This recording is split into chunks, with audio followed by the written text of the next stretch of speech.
تمام قبائل انصار جو راستے میں تھے انتہائی جوش اور مسرت کے ساتھ نبی کریم صلی اللہ علیہ وآلہ وسلم سے عرض کر رہے تھے، یا رسول اللہ صلی اللہ علیہ وآلہ وسلم، آپ ہمارے گھروں کو نزول اشرف بخشیے۔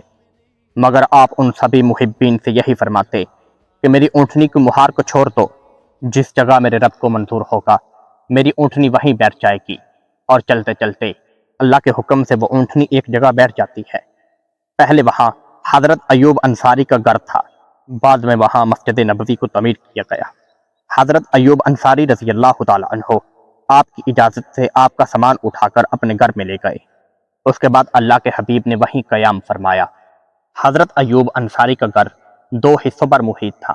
حضرت ایوب انصاری نے کہا، یا رسول اللہ، آپ اوپر چلے جائیں، مگر آپ نے نیچے رہنا پسند فرمایا اور حکم دیا کہ یہاں لوگوں سے ملاقاتیں ہوتی رہیں گی۔ حضرت ایوب انصاری رضی اللہ تعالی عنہ دونوں وقت نبی کریم صلی اللہ علیہ وآلہ وسلم کو کھانا بیچتے۔ نبی کریم صلی اللہ علیہ وآلہ وسلم نے 7 ماہ تک حضرت ایوب انصاری کی میزبانی میں رہے۔ حضرت ایوب انصاری فرماتے ہیں کہ ایک دفعہ ایسا ہوا، میں اور میری بیوی اوپر والی منزل پر موجود تھے کہ اچانک پانی کا گرہ ٹوٹ گیا۔ ہمیں اندیشہ ہو گیا کہ نیچے نبی کریم صلی اللہ علیہ وآلہ وسلم اور آپ کی ازواج مطہرات موجود ہیں۔ ہم نے پانی کو نیچے نہ گرنے دیا اور سارا کا سارا پانی اپنے بستر میں ملوث کر دیا۔ حضرت ایوب انصاری فرماتے ہیں کہ سردی کی شدت بہت زیادہ تھی، مگر ہم نے ایک پانی کا قطرہ بھی نیچے گرنے نہ دیا تاکہ نبی کریم صلی اللہ علیہ وآلہ وسلم اور ازواج مطہرات کو تکلیف نہ پہنچے۔ حضرت ایوب انصاری رضی اللہ تعالی عنہ نے نبی کریم صلی اللہ علیہ وآلہ وسلم کی 7 ماہ تک خدمت کی۔ جب مسجد نبوی اور اس کے آس پاس حجرے تیار ہو گئے تو حضور صلی اللہ علیہ وآلہ وسلم اپنی ازواج مطہرات کے ساتھ ان حجروں میں قیام پذیر ہو گئے۔ حضرت عبداللہ بن سلام رضی اللہ تعالی عنہ مدینہ میں یہودیوں کے سب سے بڑے عالم تھے۔ خود ان کا اپنا بیان ہے کہ جب حضور صلی اللہ علیہ وآلہ وسلم مکہ سے ہجرت فرما کر مدینہ تشریف لائے، لوگ زور در ذوق ان کی زیارت کے لیے ہر طرف آنے لگے۔ میں بھی اسی وقت خدمت اقدس میں حاضر ہوا، اور جو ہی میری نظر جمال مصطفیٰ پر پڑی، پہلی ہی نظر میں میرے دل نے یہ فیصلہ کر لیا، یہ چہرہ کسی جھوٹے آدمی کا چہرہ نہیں ہو سکتا۔ پھر حضور نے اپنے متعلق فرمایا، اے لوگو، اسلام کا چرچا کرو، کھانا کھلاؤ اور رشتہ داروں کے ساتھ صلح رحمی کرو، اور رات کو جب سوتے رہو اپنے رب کو یاد کرو اور نماز پڑھو۔ حضرت عبداللہ بن سلام فرماتے ہیں کہ میں نے حضور نبی کریم صلی اللہ علیہ وآلہ وسلم کو ایک نظر دیکھا اور آپ کی یہ بول چار میرے کان میں پڑی تو میں اس قدر متاثر ہوا کہ میرے دل کی دنیا ہی بدل گئی، میں کلمہ پڑھ کر مسلمان ہو گیا۔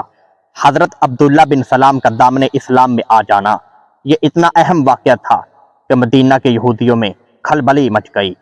حضور صلی اللہ علیہ وآلہ وسلم کی مدینہ آمدنی سے پہلے حضرت عبداللہ بن سلام یہودیوں کے بہت بڑے سردار تھے۔ مدینہ منورہ میں کوئی ایسی جگہ موجود نہ تھی جہاں مسلمان با جماعت نماز پڑھ سکیں، اس لیے مسجد کی تعمیر نہایت ضروری تھی۔ حضور صلی اللہ علیہ وآلہ وسلم کی قیام گاہ کے قریب ہی بنو الخنجار کا ایک باغ تھا۔ آپ نے مسجد نبوی کی تعمیر کے لیے اس باغ کو قیمت دے کر خریدنا چاہا، مگر ان لوگوں نے یہ کہہ کر، یا رسول اللہ، ہم خدا سے ہی اس کی قیمت یعنی اجر و ثواب لیں گے، مفت زمین مسجد نبوی کے لیے پیش کر دی۔ لیکن چونکہ یہ اصل زمین 2 یتیموں کی تھی، ان دونوں یتیموں کو بلایا گیا۔ ان دونوں یتیموں نے بھی مسجد کے لیے اس زمین کو پیش کر دیا، مگر نبی کریم صلی اللہ علیہ وآلہ وسلم نے ناپسند فرمایا۔ اللہ کے محبوب نے حضرت ابوبکر صدیق رضی اللہ تعالی عنہ کے مال سے اس جگہ کی قیمت ادا کر دی۔ اس زمین میں چند درخت، چند کھنگرات اور کچھ مشرکوں کی قبریں تھیں۔ آپ نے درختوں کو کاٹنے اور مشرکین کی قبروں کو کھود کر پھینک دینے کا حکم دیا۔ پھر زمین کو ہموار کر کے آپ صلی اللہ علیہ وآلہ وسلم نے اپنے دستے مبارک سے مسجد نبوی کی بنیاد ڈالی۔ کچھ کچی اینٹوں کی دیوار اور کھجوروں کے ستونوں پر کھجور کی پتیوں سے چھت بنائی جو بارش میں ٹپکتی تھی۔ اس مسجد نبوی کی تعمیر میں صحابہ کرام رضی اللہ تعالی عنہ کے ساتھ خود حضور صلی اللہ علیہ وآلہ وسلم اینٹیں اٹھا اٹھا کر لاتے اور صحابہ کرام کو جوش دلاتے ہوئے نبی کریم یہ شعر پڑھتے تھے، اے اللہ بلائی تو صرف آخرت کی ہی بلائی ہے، لہٰذا اے اللہ تو انصار مہاجرین کو بخش دے، اسی مسجد کا نام مسجد نبوی ہے۔ مدینہ میں انصار کے علاوہ بہت سارے یہودی بھی آباد تھے۔ ان یہودیوں کے 3 بڑے قبیلے بنو کناع، بنو نذیر، قریظہ مدینہ کے اطراف میں آباد تھے۔ یہودیوں نے نہایت مضبوط محلات اور مضبوط قبیلے بنا رکھے تھے۔ نبی کریم صلی اللہ علیہ وآلہ وسلم کی مدینہ ہجرت سے پہلے یہود اور انصار میں ہمیشہ اختلاف رہتا تھا۔ وہ اختلاف ابھی بھی موجود تھا۔ انصار کے 2 قبیلے اوس و خزرج بہت کمزور ہو چکے تھے، کیونکہ مشہور لڑائی جنگ بعاث میں ان دونوں قبیلوں کے بڑے بڑے سردار اور نامور بہادر آپس میں لڑ کر قتل ہو چکے تھے، اور یہودی ہمیشہ اس قسم کی تدبیروں اور شرارتوں میں لگے رہتے تھے کہ انصار کے یہ دونوں قبائل ہمیشہ ٹکراتے رہیں اور کبھی کبھی متحد نہ ہو پائیں۔ ان وجوہات کے بنا پر نبی کریم صلی اللہ علیہ وآلہ وسلم نے یہودیوں اور مسلمان کے آئندہ تعلقات کے بارے میں ایک معاہدہ ضروری محسوس فرمایا، تاکہ دونوں فریقین امن اور سکون کے ساتھ آپس میں کوئی تصادم ٹکراؤ نہ ہو جائے۔ اس طرح نبی کریم صلی اللہ علیہ وآلہ وسلم نے انصار اور یہودیوں کو اکٹھا کیا اور معاہدہ کیا اور دونوں پر دستخط کروائے۔ چونکہ مدینہ منورہ کی آب و ہوا اچھی نہ تھی، یہاں طرح طرح کی وبائیں اور بیماریاں پھیلی رہتی، اس لیے کثرت سے مہاجرین بیمار ہونے لگے۔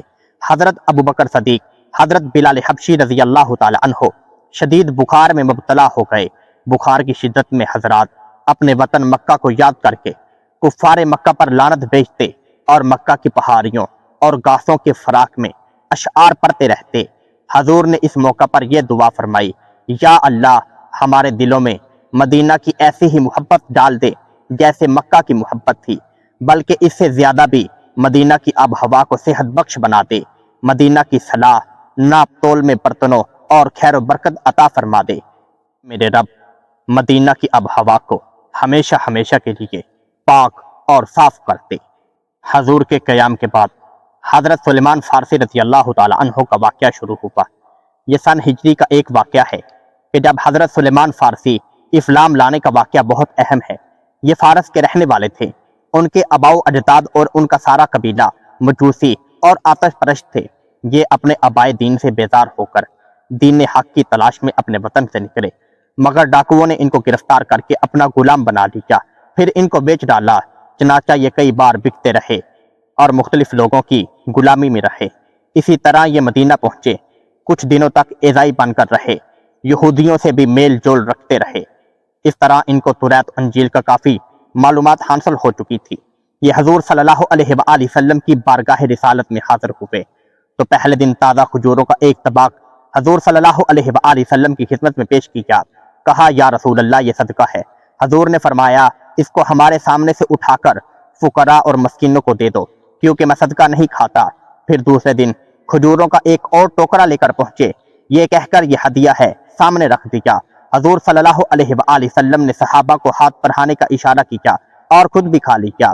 اسی درمیان حضرت سلمان فارسی رضی اللہ تعالی عنہ نے حضور کے دونوں شانوں کے درمیان نظر ڈالی تو مہر نبوت کو دیکھ لیا۔ چونکہ یہ توریت اور انجیل میں نبی کریم صلی اللہ علیہ وآلہ وسلم کی نشانیات کے بارے میں پہلے ہی پڑھ چکے تھے، اسی لیے فوری ہی کلمہ پڑھ کر مسلمان ہو گئے۔